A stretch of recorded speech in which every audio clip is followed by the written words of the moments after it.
What's up, guys? Welcome to Daily Dose of Reddit. This is your host, Zach, and today's subreddit is r/TalesFromRetail. Alright, this story's called Old Air Force Vets Can Be Cool. Some background before we begin. I am a huge car enthusiast who's very proud of my family heritage, mainly French and Italian, and have been to Europe a few times to be familiar with the cars there. That said, let's begin. It's about 2015-ish, and I'm at work at my local outlet mall working at a higher-end audio brand. It's a mall that sees a ton of both local and international traffic, as there is an international airport about 10 miles away with buses that run direct to it from the airport. Kinda legit when you think about it. We just started selling a brand new Bluetooth speaker that had plenty of hype behind it, and it was becoming quite popular as we were entering the summer months because of its loudness and outdoor usability. Enter Air Force Vet. Hi, welcome to the X store. How can I help you? Well, I have an odd request. What do you need? Heard this line before, so I thought. Well,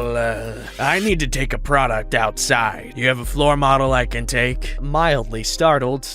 What do you mean outside? Our products can't leave the sales floor. This gets the attention of my store manager, who now has his head turned to listen in on the conversation. Well, I need to see if something fits in a tight space. Mind you, this gentleman is older, maybe mid-50s into early 60s. From his demeanor, I could tell that even he knew it was highly irregular to ask to take a product out of the store without purchasing. But I could also tell he was an honest sort of guy. The store manager walking over. What are you trying to do, sir? I heard about this new speaker of yours and wanted to see if it would fit in a space in my car. It doesn't have a stereo, and this speaker looks like it could fit perfectly in the space. Now, my manager knows my affinity for cars, so when I looked at him knowingly and longingly, he gave the approval to go outside with the product and was basically told to guard the unit with my life. As we walked out to the guy's car, we started talking back and forth. Turns out he's an Air Force veteran from serving nearly 20 years at air bases in Germany and Italy. He served during the 70s and 90s and lived there for a small while with his wife in Italy. They returned only recently and decided to bring his beloved car back from Italy with him. The car? A beautiful, all-original 1970s Fiat 500 in a glorious two-tone red on black. It had been refitted with a power outlet to run a small fan. Car was never built with AC or anything powered, with the original leather top as the only source of fresh air. And it was tiny. After discussing the car, we promptly looked in the center. Lo and behold, the space was a near exact fit, with a power outlet to charge the speaker with right there. Car never had a radio in it to begin with, so this would be a huge upgrade over the deafening sound of tiny Italian engine noises.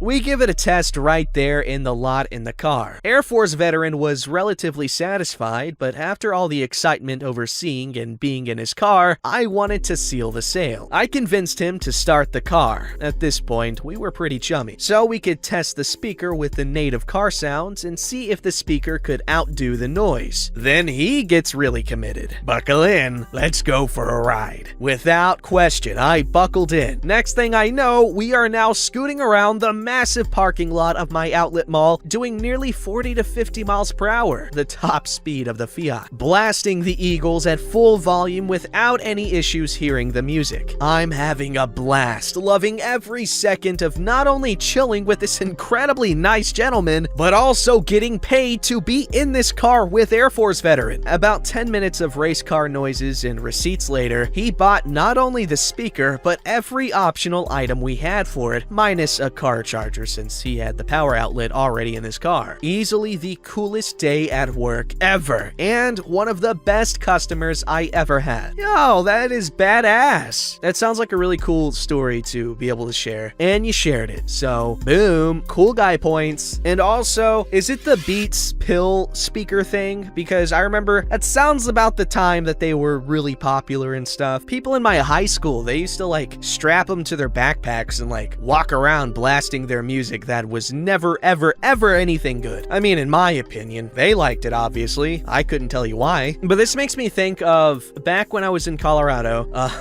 another motel my family had. There was this old guy. I don't remember who it was, but he had this really cool old looking kit car. And I don't remember what it was. It was like this small convertible. It was like super old. Oh man, I wish I knew more about cars, but he took me for a ride in it and it was so cool. He had the top down and it was also really cool because he was playing some really cool music too. So, lesson is, old guys with cool cars, go take young boys for rides. Alright, Ski, this story is called Old Man Teaches Me a Lesson in Common Sense. I work at a dollar store that also happens to be the only grocery store in my small rural town. Most of our customers are regulars who live nearby, and I have a friendly relationship with many of them. About a month ago, our managers called a staff meeting and explained that we had to start getting stricter about carding people for tobacco. We have to ask to see physical ID every time we sell tobacco products, even if the person is a regular who comes in every day and is clearly elderly. We also have to see the IDs of every person in the shopping party who looks to be older than 15, meaning parents can't buy cigarettes with their older teenage kids in tow. I think the rule is stupid, but I follow it because my managers emphasized how important it was, and how we could lose our jobs if we didn't. I usually tell parents with teenage kids that they can finish their transaction, go put their groceries and kids in the car, and come back inside to buy cigarettes. Most people are annoyed about this, but accept it. The other day, I got two older men I'd never seen before come in to buy snacks. One of them wanted cigarettes. As per policy, I asked to see both their IDs. They argued with me for a bit about it because the guy who wasn't buying them didn't have his, and they were both clearly over 60. Old man 1 is the old man who wants cigarettes and has his ID. Old man 2 is the man who doesn't have an ID. Me is me. I don't understand why you're being like this. I can't accept that you're too dumb to tell that I'm over 21. I know, right? I can't believe they're making me enforce such a pointless rule. Trust me, I'd love to sell you your cigarettes, but I don't want to risk my job, and they've been tough on us lately. Well, I ain't leaving without my cigarettes. It's not in my power to make that call. Let me get you my manager to speak to. Yeah, get your manager. Maybe he'll have some common sense. So I get my store manager and I explain the situation. He tries to explain the policy to the guys, but they keep escalating it and they're starting to yell. So he backtracks and tells me to just give them the cigarettes. At this point, I was kind of relieved because I thought it would shut them up. I was wrong. Scanning the cigarettes. I'm sorry about all that, sir. No, you're not. Don't act like you're sorry. You're just mad the manager wouldn't let you get away with it. At this point, I'm just in customer service robot mode. I'm glad you got your cigarettes. I hope you found everything else you need today. How old are you? How old are you? I'm 23. I'm old enough to be your grandfather, and you could see that for yourself if you just open your damn eyes and have some common sense. Do you even know what that means? I come from a generation where a thing called common sense ran the world, but I don't think young people even know what that means anymore. Be careful, you're gonna offend him. Young people get so offended when you talk about common sense. They both had a good laugh about that, and I forced a smile and very politely bagged their items and wished them a nice day. I then locked myself in the bathroom to practice breathing exercises until I no longer had the urge to jump over the counter and fight an old man. The sad thing is, I would have just suggested that the guy with the ID get back in line without his friend to buy them if he hadn't been so damn rude to me. Edited to fix the format. Apparently common sense ironically doesn't give you the common sense to not shoot the damn messenger. Unless you're a messenger of King Xerxes and you're coming into Sparta to talk about whatever the hell he was trying to get done. Probably a bunch of bullcrap. I forgot where I was going with this. Oh, don't shoot messengers unless, you get what I'm saying. And even then, you don't even shoot that guy because, well, guns don't exist yet, but also there's a perfectly beautiful and very, very deep well right in front of you for you to Spartan kick that motherfather into the underworld or oblivion or whatever the hell to meet Hades, or whoever the hell.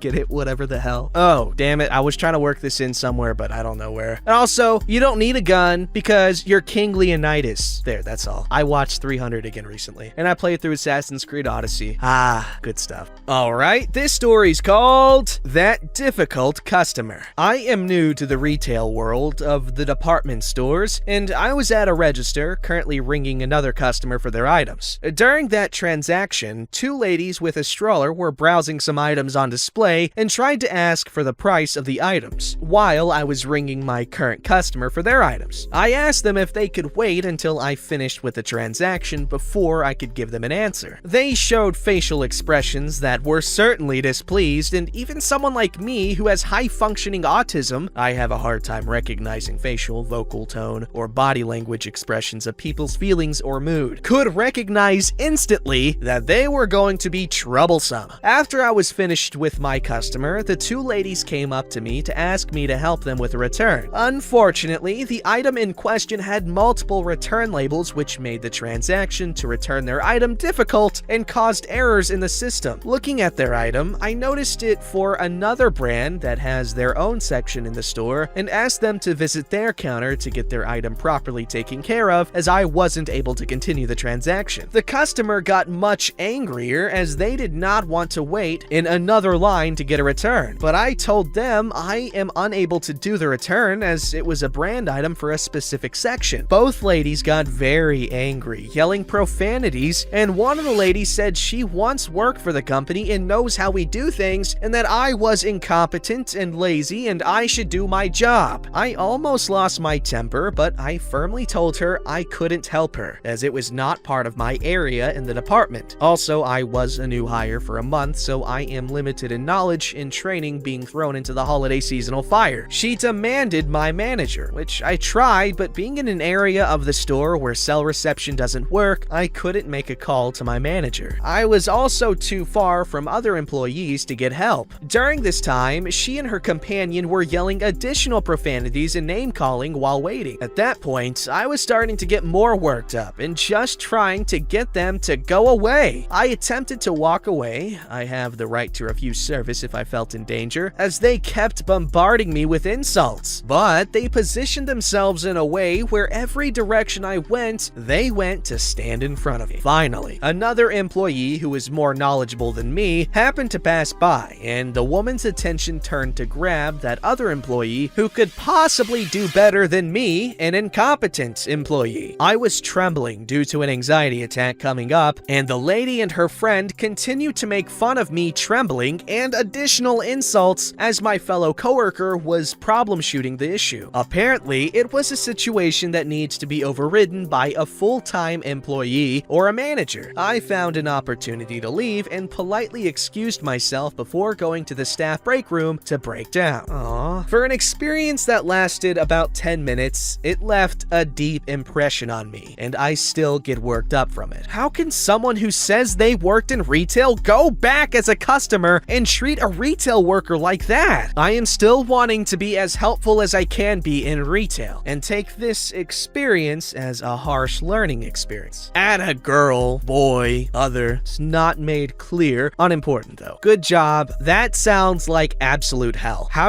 That was just bullying, man. That was straight up bullying. That makes me feel really bad. I don't know. What are you supposed to do in a situation like that? If you're just getting hounded on by these stupid ass customers that don't know what they're talking about, and you're doing the best you can, like, what are you supposed to do? Just take their punishment? Fight them? Fight them, right? I'm actually asking because as far as I know, if someone starts talking smack to you like that as a customer, you're allowed to, like, legally, and I'm pretty sure this is in a lot of union contracts, you're allowed to just beat the crap out of them within an inch of their life. However, if you do kill them, that's against the rules, but you fight them, you knock them out, and you win. You win the argument and you feel better about yourself, and you have two less smack talkers because you know for a fact they're gonna be scared to do it again. But there's a small chance that I'm incorrect in that. So what are you supposed to do? What are you allowed to do? Tell a teacher? Man, if that's the case, then why don't they have more stores inside of schools so that you have teachers everywhere? And that way, you can be safe, you can be protected, and can also find a really hot and awesome wife.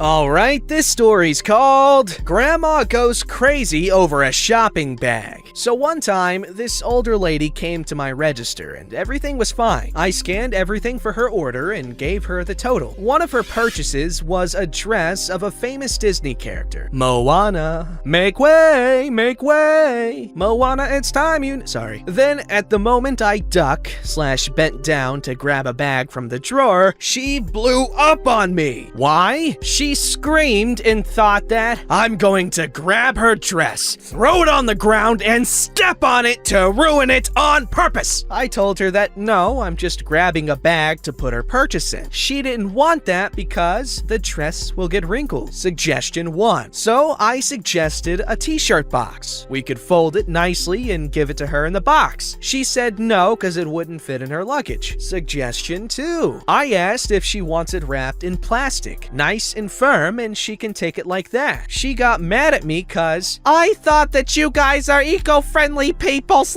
love animals, and refused this one as well. Suggestion 3. I suggested another thing that we usually use to protect fragile stuff. It has 2 portions. One, it's like white paper, and the other, it's like carton, but it's cut like a fishnet-like pattern. So I gave an idea to wrap this like a treasure / gift from the ocean, somewhat. She denied this one as well, since for her, it looked ugly. Suggestion 4. I asked when they needed the dress for. It was a week, more or less, before Halloween. She said she needed it by the day after tomorrow, so shipping it wasn't an option either. Suggestion 5. I suggested to let me check if we have one brand new from the box and its original packaging in the back, same size and all. But this triggered her. Why? She said that I somehow knew that her granddaughter had asthma, and by giving her an item that could have dust on it, it's because I wanted to maliciously hurt / kill her. She went on a full tirade on me. Luckily, my manager and supervisor were witness to the whole ordeal. My supervisor intervened first and tried to calm the woman down. The woman went off on how disrespectful, insulative, what is that? I've never heard that word before. Rude, etc. I was, called me all kinds of names, and still, my supervisor was trying to help, but to no avail, while the lady was getting more and more aggressive. Her husband, who was next to her the whole time, tried to calm her and said, "Let's go, please. He did nothing wrong." He had the look of, "Why? Please stop." Then my manager stepped in, and she is the boss. With no mercy, she just grabbed a bag from another register, took the dress, shoved it into the bag, folded the top of the bag, stapled it shut, along with the receipt, and with a smile that says, "I'll kill you," and also, "Have a nice day." The lady got mad and was about to blow up on my manager, but my manager shut her down by saying, "Leave now or security will be called."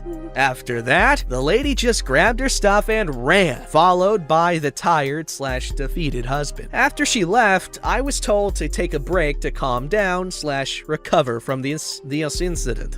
But yeah, I survived this ordeal, all over a shopping bag. That lady was obviously upset about something else. What? I don't know, though. How do you rationalize behavior like that? Oh, I have an idea. You don't. I'm telling this to myself, I guess, because I try to just assume these people are normal, just have a bad day or something, but yikes, you can't bad day away that kind of freaking behavior. Don't forget to like, subscribe, and hit that bell to never miss an episode.